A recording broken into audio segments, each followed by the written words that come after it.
And then I've got each here. I'd like to welcome everybody to today's Plan and Zone Commission meeting.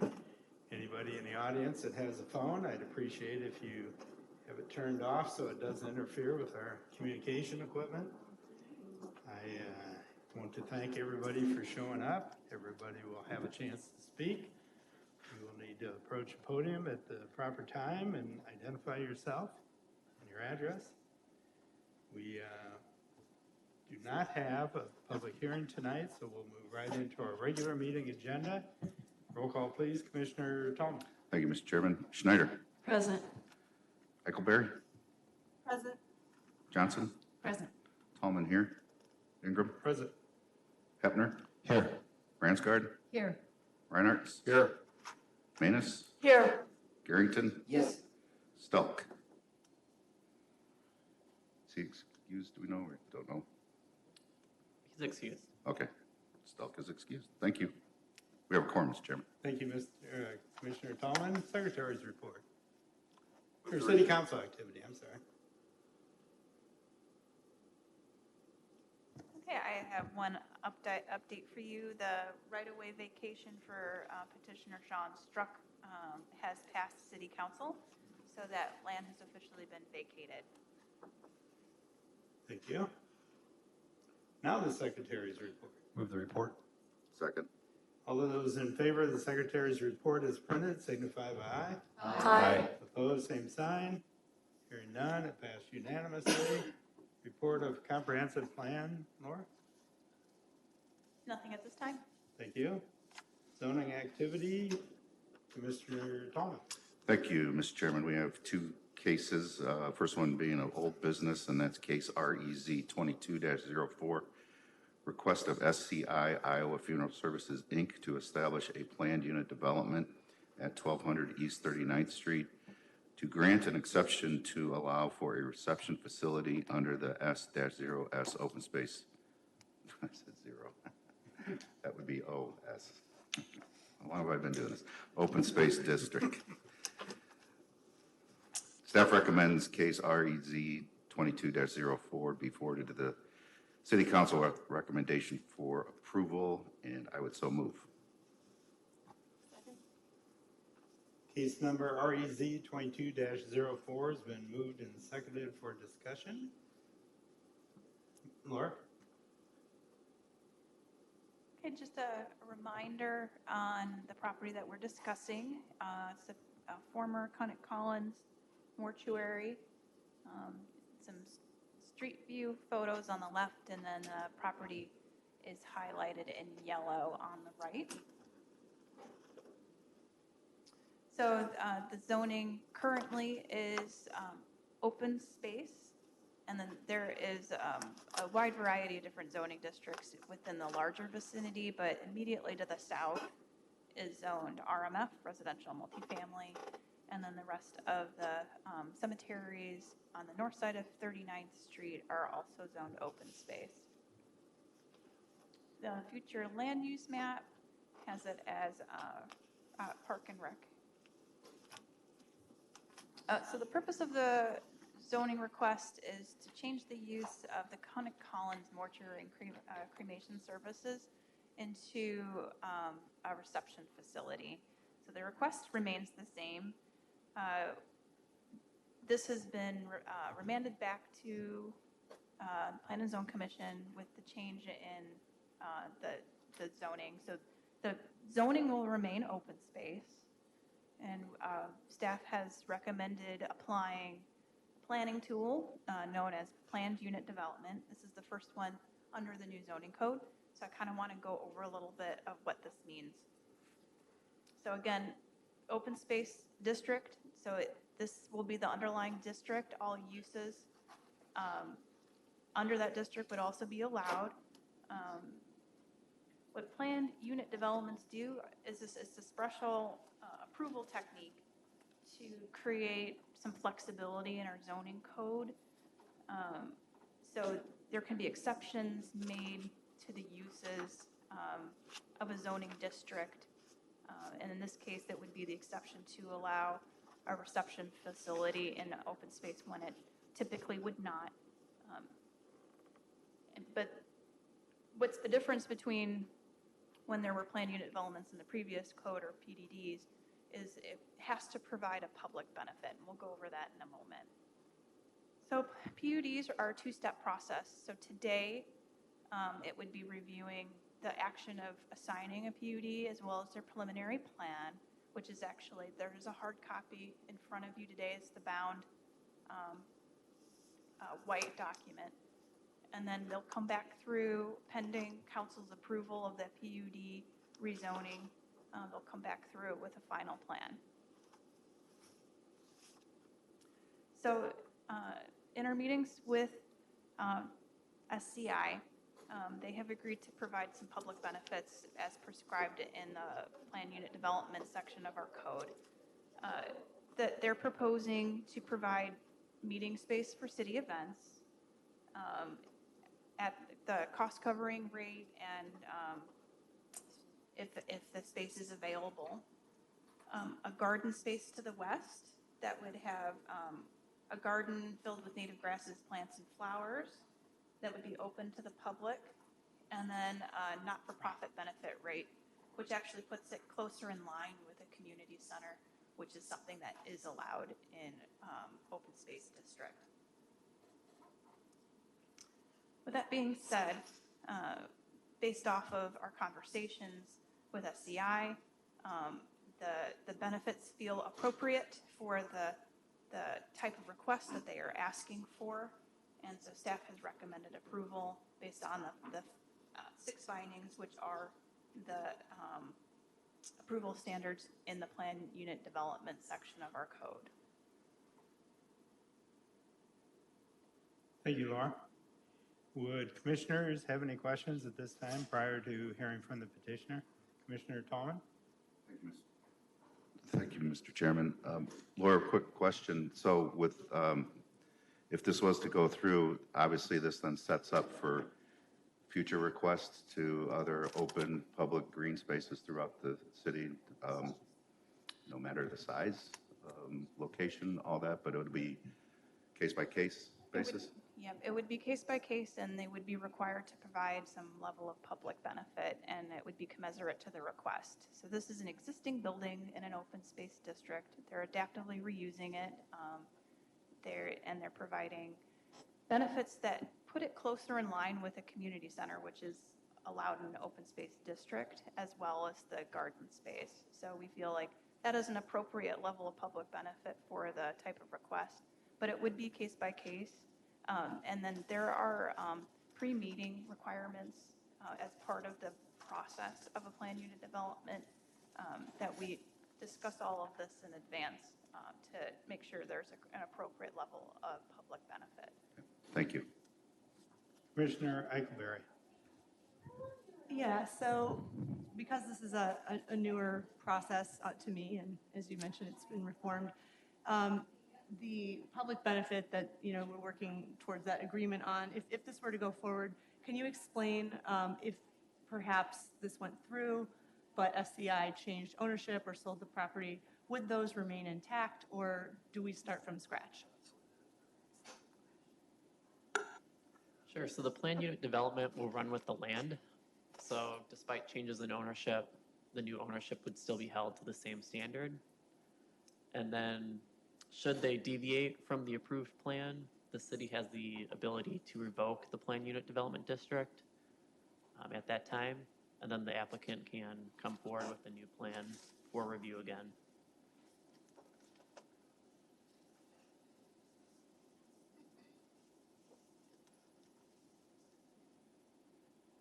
Are you through, Commissioner Eichelberry? Yes. Thank you. Any other questions, Commissioner Manus? Thank you. I just wanted to confirm the original use of the funeral home remains. Is that correct? No, it would not. They'll have office space in the building for the cemetery use, but it will no longer be used as a funeral home. It will be entirely a reception facility. Often linked to the other funeral homes. I think that's kind of where this discussion has come. similar in style to Trimble over on the other side of the river, where they have a reception facility as part of their funeral home and mortuary services. But this will be a standalone reception facility. So certain uses that have occurred there will be discontinued. Correct. So the funeral home was a legal non-conforming use in the open space district, so this will be replacing the use there. If they want to move away from reception facility, they can continue to use it as something that would be allowed in open space, or they would have to come back to revise their planned unit development. Thank you. Commissioner Garrington. As I recall, on their presentation, they said that they would have like a celebration of life things where they wouldn't have the body, they wouldn't have anything like that, but the families would gather to join. And that would be one of the things that they would be working towards, but I suppose it could be for other things as well. But that would be kind of a funeral, but not really. So it's branded as a celebration of life services, and there are representatives from SCI here if you would like further information. But the intent is to move it into more than just funeral related. It would be weddings, it would be birthdays. They have looked at offering this space for meeting space for nonprofits as well. So it wouldn't be tied strictly to funeral related events. Thank you. Any additional questions? Commissioner Reinhardt? Yes, Wishing to speak, thank- you're pressing the wrong button. but- Commissioner Reinhardt? Thank you. One of the questions I asked the last time it came in front of us, is this going to be under this PUD? Can it become a party center as well? What do you mean by party center? I mean, can it be used for graduation parties? Can it be used for anything like that? Yes, yes, it could. Okay. Thank you. Seeing no other questions, would the petitioner care to step forward and say anything or answer any questions? Travis Rigdon, Omaha, Nebraska, and I'm available for questions anytime. Commissioners, have any questions for the petitioner? I see none at this time. Thank you for stepping up. Final call for questions before we vote. Seeing none, roll call, please. Schneider, Yes. Eichelberry, Yes. Johnson, Yes. Tallman, yes. Epner, Yes. Bransgard, Yes. Reinhardt, Yes. Manus, Yes. Garrington. Yes, Motion carries, Mr. Chairman. Thank you. The last case under zoning activity is new business, and that's the request for the Plan and Zoning Commission to initiate a zoning interpretation for the property at 4128 Brady Street. Staff recommends the Plan and Zoning Commission request a zoning interpretation for the property at 4128 Brady Street, and I would so move. Second. Case F 22-11 has been moved and seconded for discussion. Laura, Matt? So the subject property, it's located along Brady Street between Brady Street and Welcome Way, just south of Tommy's Car Wash on 42nd. If you can recall, this is part of the central part of the city that was recently rezoned to help encourage redevelopment and revitalization along that Brady Street corridor, as well as with North Park Mall. So up on the screen is a street view of the site. Former businesses that were there were Chorus Line and Dr. John's. However, according to city records, this building's been vacant for approximately 6 years. So the zoning ordinance allows the Plan and Zone Commission the authority to direct staff to provide a zoning interpretation letter to the property owner. So this is really a useful tool to do in advance of potential development and redevelopment of the site before it gets marketed and investment is provided. So the purpose is really to notify the property owner whether the non-conforming use at that location has expired. So with that, staff are recommending the Plan and Zone Commission to request zoning interpretation for 4128 Brady Street. Thank you, Matt. Commissioners, any questions?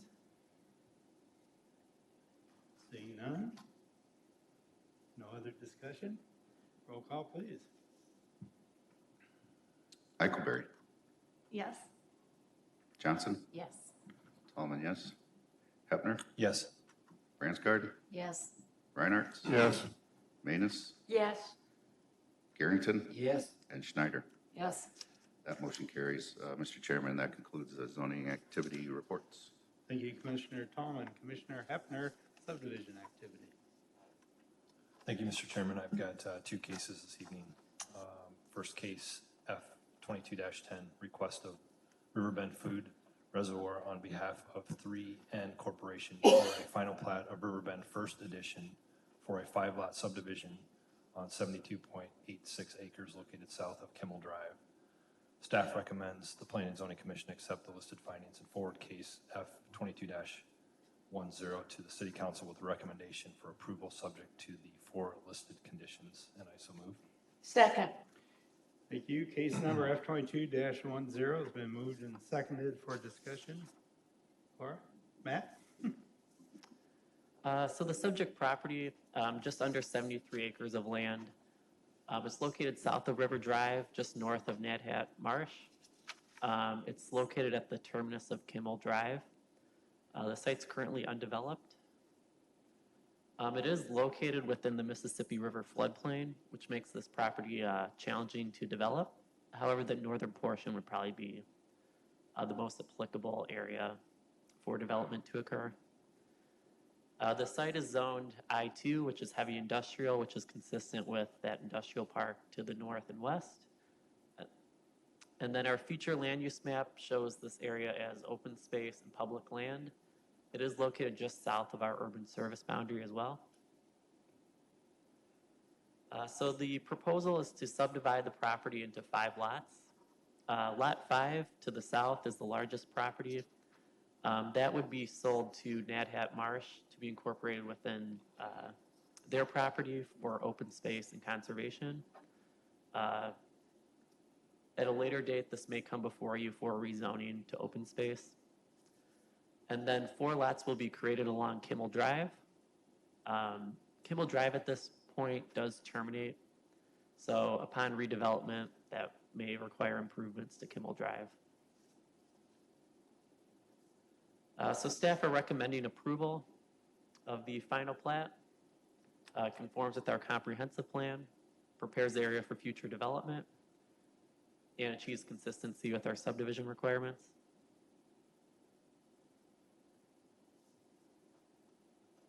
And then there's just 4 conditions which are fairly standard. Condition 3 would be to provide a 15-foot wide easement along Kimmel Drive right away. Thank you, Matt. Would commissioners have any questions at this time? Commissioner Tallman?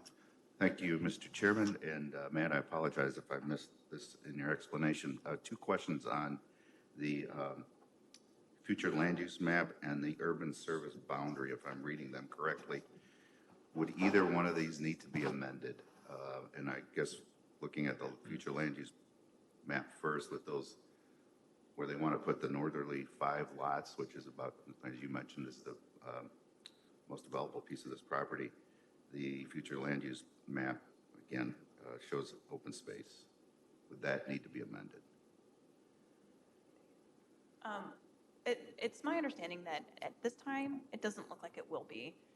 The only development right now, so NAHAT would be doing wetland banking there, which would fit within the current future land use.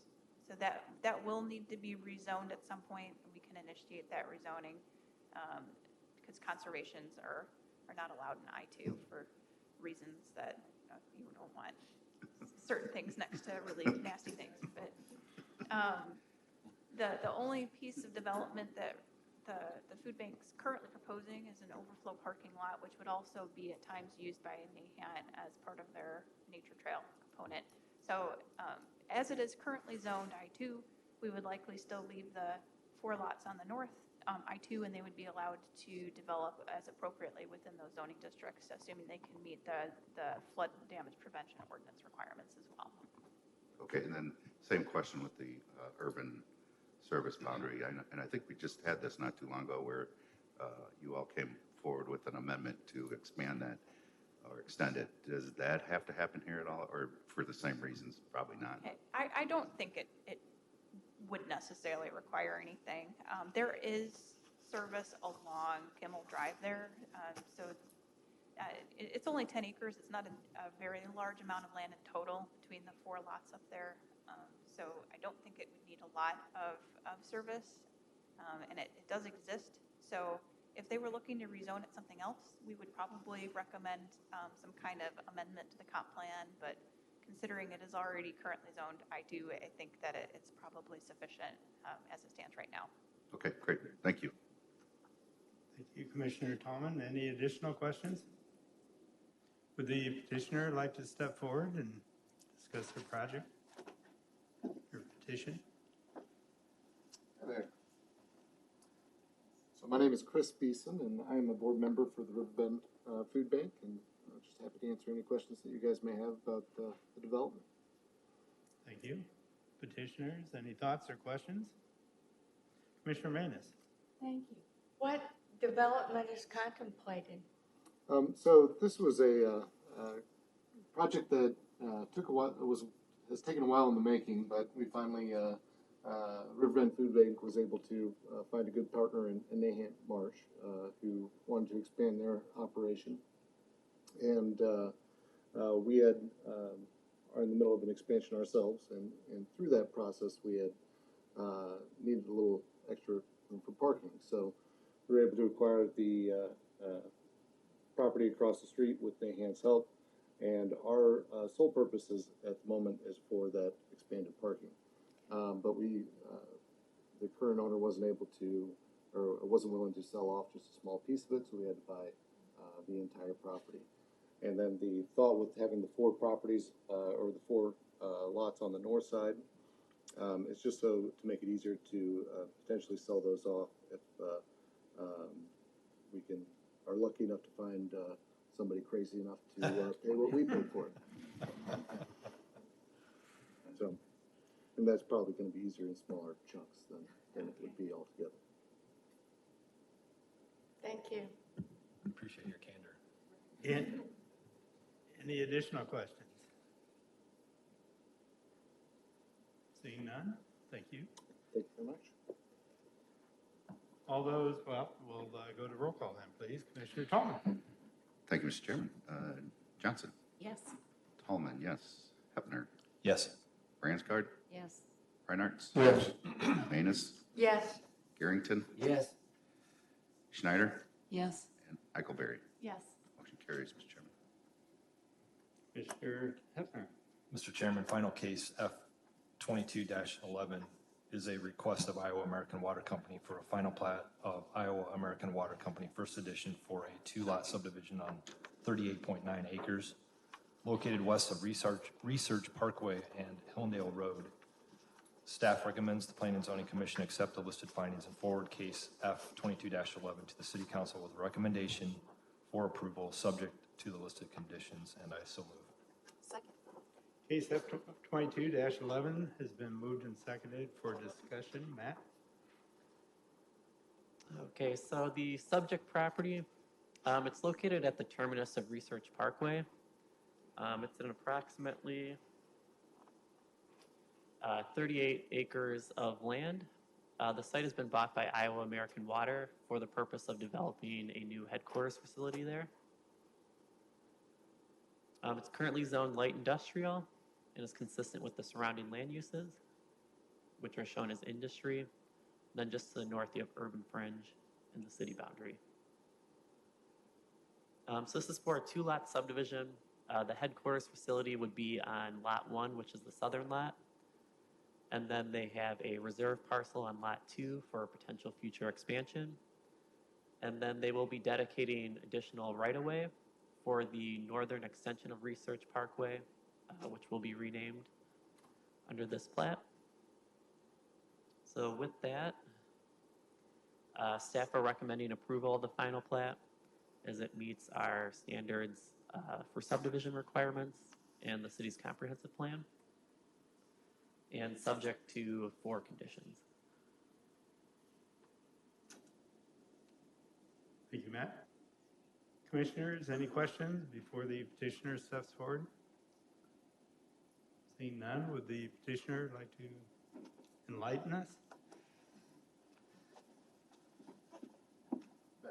Jason Holdorf with IMEG, representing Iowa American Water, here to answer any questions you might have. Thank you. Commissioners, it's your floor. Apparently, they don't have any questions, Jason. All right, sounds good. Appreciate Great. you. Oh, wait a second, Oh, we got one to jump too quick. in. Commissioner Schneider. So is the intention only to have an office building there at any point? I mean, when you're looking into the future, is that the sole intent at this point? That's the intent at this point, yes. So the property would was similar to the previous one where it had to be purchased all as one from one owner. So the intent is that their headquarters would be on the southern lot. The northern lot, they don't have any plans at this time, but would leave opportunity for future expansion if they were to.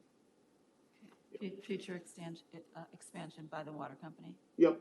Or, it could be resold for another lot to the north, but, that's not the intent at this time. Thank you. You're welcome. Thank you. Any additional questions? Now I think we're done. Thank you. Thank you. Roll call, please. Commissioner Tallman? Hefner, Yes. Branscard, Yes. Reinhardt, Yes. Manus, Yes. Garrington, Yes. Schneider, Yes. Eichelberry, Yes. Johnson, Yes. Tallman, yes. Motion carries. That's all I've got this evening, Mr. Thank Chairman. you, Commissioner Hefner. Moving on to other business, anything? Nothing from staff? Commission, anything? Future business? We do have 2 rezonings that we're working on that we'll be bringing forward to you soon. Thank you, Laura. Communications, anybody? Commissioner Tallman? Not a communicate, just a question for staff. I received the 2020 development calendar in my packet. I don't want to go back to 2020. I don't think anybody does, so. So that was likely attached to, as part of their application that they submitted, that we just didn't take it out of their Okay, application. I just want to make sure I wasn't in Twilight Zone or something. Because I could tell you what's going to happen and you guys aren't going to like it. True, very good observation. Very good. Well, that should conclude discussion. Do you have a motion? I'll move to adjourn. Second. All those in favor of adjournment signify by aye. Aye. Opposed, same side. Hearing none, we are officially adjourned at 5:28. Thank you for your attendance.